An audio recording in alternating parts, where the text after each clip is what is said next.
കൊച്ചുകുട്ടികളിൽ ദൈവഭക്തി, ധാർമ്മിക ബോധം എന്നിവ വളർത്താനും മാതാവിനോടുള്ള ഭക്തി പരിപോഷിപ്പിക്കാനും പരിശ്രമിച്ചു. കൊച്ചുകുട്ടികളിൽ ദൈവഭക്തി, ധാർമ്മിക ബോധം എന്നിവ വളർത്താനും മാതാവിനോടുള്ള ഭക്തി വളർത്താനും ആത്മാർത്ഥമായി പരിശ്രമിച്ചു. വിശുദ്ധ അൽഫോൻസാമ്മയുടെ ജീവിതത്തിൽ മറ്റുള്ളവർക്ക് വേണ്ടി അൽഫോൻസാമ്മ ചെയ്ത ധാരാളം കാര്യങ്ങളിൽ കൊച്ചു കുഞ്ഞുങ്ങളെ ഒരിക്കലും അൽഫോൻസാമ്മ അവഗണിച്ചില്ല എന്നുള്ളതാണ് നമ്മളും അൽഫോൻസാമ്മയും തമ്മിലുള്ള ഒരു വലിയ ബന്ധത്തിന്റെ ആഴം. വിശുദ്ധ അൽഫോൻസാമ്മയ്ക്ക് സാധിച്ചു. ഇനിയുള്ള ചോദ്യം ഓരോരുത്തരായിട്ട് എഴുന്നേറ്റ് വായിക്കണം. അവിടെ കാണുന്ന ഓരോ ചോദ്യം അൽഫോൻസാമ്മയും ഞാനും തമ്മിലുള്ള അന്തരത്തെ കുറിച്ച് ഞാൻ നിങ്ങളെ ഓർമ്മിപ്പിക്കാൻ ആഗ്രഹിക്കുകയാണ്. യെസ്, സെന്റ് തോമസ് സ്കൂളിൽ നിന്നും ഏതൊക്കെ സ്കൂളിൽ നിന്ന് വന്നിരിക്കുന്നത്? Saint Thomas, saint Anne's, saint Dominic's, പിന്നെ ഓക്കെ ഹൈസ്കൂളുകളിൽ ഈ മൂന്നുകളിൽ നിന്നുള്ള ഓരോരുത്തരും ഓരോ ചോദ്യം ഉറക്കെ വായിക്കണം. ആദ്യം സെന്റ് ആൻസ് സ്കൂളിൽ വന്നിട്ടുള്ള ഒരു കുഞ്ഞ് എഴുന്നേൽക്കുക. ആണായാലും വിരോധമില്ല, പെണ്ണായാലും വിരോധമില്ല, എഴുന്നേറ്റ് നിൽക്കുക. ആൺകുട്ടിയായാലും വിരോധമില്ല, പെൺകുട്ടിയായാലും വിരോധമില്ല. സെന്റ് ആൻസ് സ്കൂളിൽ നിന്ന് വന്നിട്ടുള്ള ഏതെങ്കിലും ഒരു കുട്ടി എഴുന്നേറ്റ് നിൽക്കുക. ദൈവമേ, അവരുടെ തട്ടലും ബെഞ്ചിനടിയിലാണല്ലോ എന്ന് ഞാൻ ചിന്തിക്കുന്നു. യെസ്, ഒരു വെച്ച് കൊണ്ടുവന്നിട്ടുണ്ട് തട്ടൽ. പറഞ്ഞു പറയാം. ലോകത്തിന്റെ സൗന്ദര്യത്തെ നിസ്സാരമായി കണ്ടു. ആര്? അൽഫോൻസാമ്മ. അടുത്ത കൂടെ വായിക്കേ. ഞാനോ? ഇങ്ങനെ എപ്പോഴും വായിക്കണേ, ചങ്കത്ത് കൈവച്ചിട്ട് ചോദിക്കണേ. ഞാനോ? എല്ലാവരും ഒന്ന് വായിച്ചേ. ലോകത്തിന്റെ സൗന്ദര്യത്തെ നിസ്സാരമായി കണ്ടു. ഇനി വലത്തെ കൈ നെഞ്ചിൽ വെച്ചിട്ട് ചോദിച്ചേ. ഞാനോ? ഞാനോ അല്ല, ഞാനോ? യെസ്. രണ്ടാമത്തെ ചോദ്യം. ഇരിക്കെ രണ്ടാമത്തെ ചോദ്യം ഇതാണ്. ഡൊമിനിക്സ്, സെന്റ് ഡൊമിനിക്സ് സ്കൂളിൽ നിന്ന് വന്നിട്ടുള്ള കുട്ടികളിൽ ആരെങ്കിലും ഒരാൾ എഴുന്നേറ്റ്? സെന്റ് ഡൊമിനിക് ആരെങ്കിലും ഒരാൾ ഉറക്കൊന്ന് വായിച്ചേ.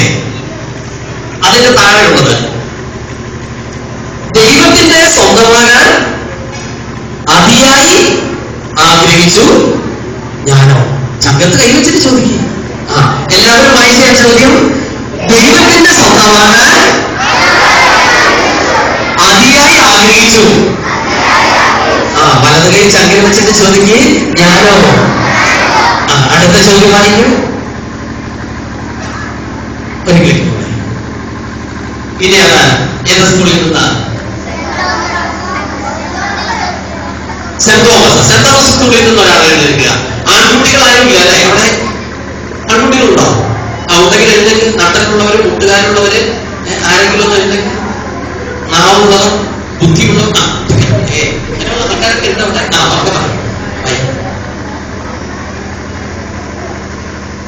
സഹനത്തിലൂടെ സ്വന്തം രക്ഷയും മറ്റുള്ളവരുടെ രക്ഷയും ആഗ്രഹിച്ചു. ഞാനോ? യെസ്. എല്ലാവരും സഹനത്തിലൂടെ സ്വന്തം രക്ഷയും മറ്റുള്ളവരുടെ രക്ഷയും ആഗ്രഹിച്ചു. ഞാനോ?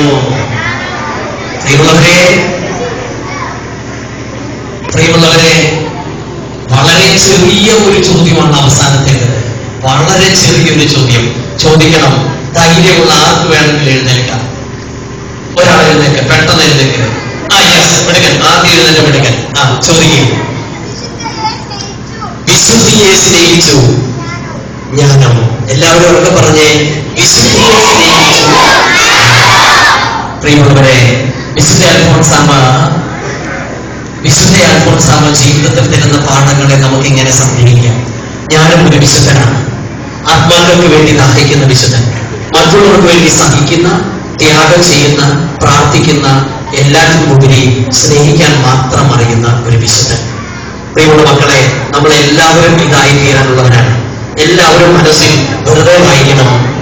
മറ്റുള്ളവർക്ക് വേണ്ടി ഞാനും ഒരു വിശുദ്ധനാണ്. ഉറക്കെ വായിച്ചേ. ഞാനും ഒരു വിശുദ്ധനാണ്.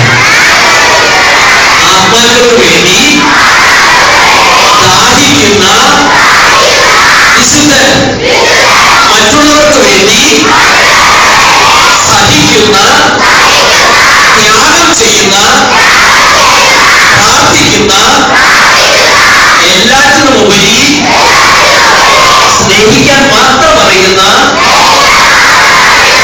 വിശുദ്ധൻ. പ്രിയമുള്ളവരെ, നമ്മുടെ ജീവിതത്തിൽ ചെറിയ ചെറിയ പാഠങ്ങളിലൂടെ മാത്രമാണ്, ചെറിയ ചെറിയ നന്മകളിലൂടെ മാത്രമാണ് നമുക്ക് വിശുദ്ധരാണ്. ഒരുപാട് പ്രൊട്ടക്ഷൻ നമുക്കുണ്ട്. ഇവിടെ ഇരിക്കുന്നവരൊക്കെ ആരായി തീരുമെന്ന് നമുക്കറിയില്ല. ഒരുപക്ഷെ വിശുദ്ധിയുടെ പാഠങ്ങൾ അൽഫോൻസാമയിൽ പഠിച്ച് ഈ ജീവചരിത്രം മനസ്സിലാക്കി ഇന്നു മുതൽ വിശുദ്ധരായി ജീവിച്ച് ഈ ഭാരത സഭയെ മുഴുവനും, ആഗോള സഭയെ മുഴുവനും വിശുദ്ധിയുടെ ഉന്നതിയിലേക്ക് നയിക്കാൻ കഴിവുള്ള ധാരാളം കുട്ടികൾ ഇവിടെ ഇരിപ്പുണ്ട്. മറ്റുള്ളവരെ ദ്രോഹിക്കുന്നതാണ് നിങ്ങളുടെ ജീവിതത്തിൽ നന്മ എന്ന് ചിന്തിക്കുന്ന ലോകം നമുക്ക് ചുറ്റുമുണ്ട്.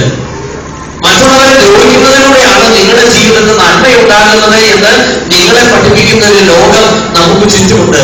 അവിടെ വളരെ നിശബ്ദയായി അൽഫോൻസാമ്മ പറയും, എനിക്ക് നിന്നെ അറിയാം, നീയും ഒരു വിശുദ്ധയാവുക, അല്ലെങ്കിൽ ഒരു വിശുദ്ധനാവുക.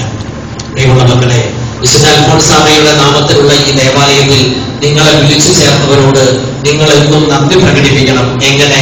വെറുതെ കൈയടിച്ചിട്ടല്ല, വിശുദ്ധിയോടുകൂടെ ജീവിച്ചിട്ട്, വിശുദ്ധിയോടുകൂടെ ജീവിച്ചിട്ട് ഇവിടെ നിങ്ങൾക്ക് വേണ്ടി കഷ്ടപ്പെടുന്ന, നിങ്ങളെ ഇവിടേക്ക് കൊണ്ടുവരാൻ സഹായിച്ച ടീച്ചേഴ്സിനോടും, ഇവിടെ കൊണ്ടുവരാൻ സഹായിച്ച ബഹുമാനപ്പെട്ട അച്ഛനോടും, ഇവിടെ ഇരിക്കുന്ന സിസ്റ്റേഴ്സിനോടും, മറ്റു ഇടവക്കാരോടും ഒക്കെ നമ്മൾ നന്ദിയുള്ളവരാണെന്ന് എങ്ങനെയാ തെളിയിക്കാൻ പറ്റുക? എങ്ങനെയാ തെളിയിക്കാൻ പറ്റുക? എങ്ങനെയാ തെളിയിക്കാൻ പറ്റുക? വിശുദ്ധിയോടുകൂടെ ജീവിച്ചിട്ട്. പ്രിയമുള്ള മക്കളെ, വെറുതെ തൊട്ടപ്പുറത്തിരിക്കുന്ന ആളുടെ തോളത്തൊന്ന് കൈവച്ച്, തൊട്ടപ്പുറത്തിരിക്കുന്ന ആളുടെ തോളത്ത്, വലതുവശത്തിരിക്കുന്ന ആളുടെ തോളത്ത്, കഴുത്തി പിടിക്കാനല്ല പറഞ്ഞത്, തോളത്ത് കൈവയ്ക്കുക. തോളത്ത് വെറുതെ കൈവയ്ക്കുക. തൊട്ടപ്പുറത്തിരിക്കുന്ന ആളുടെ വലത്ത് വശത്തിരിക്കുന്ന ആളുടെ തോളത്ത് കൈവയ്ക്കുക. എന്നിട്ട് പറയണം, മോളെ മോളെ നീ ഒരു വിശുദ്ധനാകണം എന്ന് പറഞ്ഞേ. അപ്പൊ അവര് തിരിച്ചു പറയണം, നീയും ഒരു വിശുദ്ധനാകണം എന്ന് പറഞ്ഞേ. പ്രിയമുള്ളവരെ, ഇത് അൽഫോൻസാമ്മ ഇത് അൽഫോൻസാമ്മ നമ്മളോട് പറയുന്ന കാര്യമാണ്. മോനെ മോനെ നീ ഒരു വിശുദ്ധനാകണം, വിശുദ്ധനാകണം. നിന്റെ ജീവിതത്തിൽ ഒരുപാട് നന്മകളുണ്ട്. നമുക്കൊന്ന് പ്രാർത്ഥിക്കാം. എല്ലാവരും കണ്ണുകൾ വെച്ച് ഈ അൽഫോൻസാമ്മ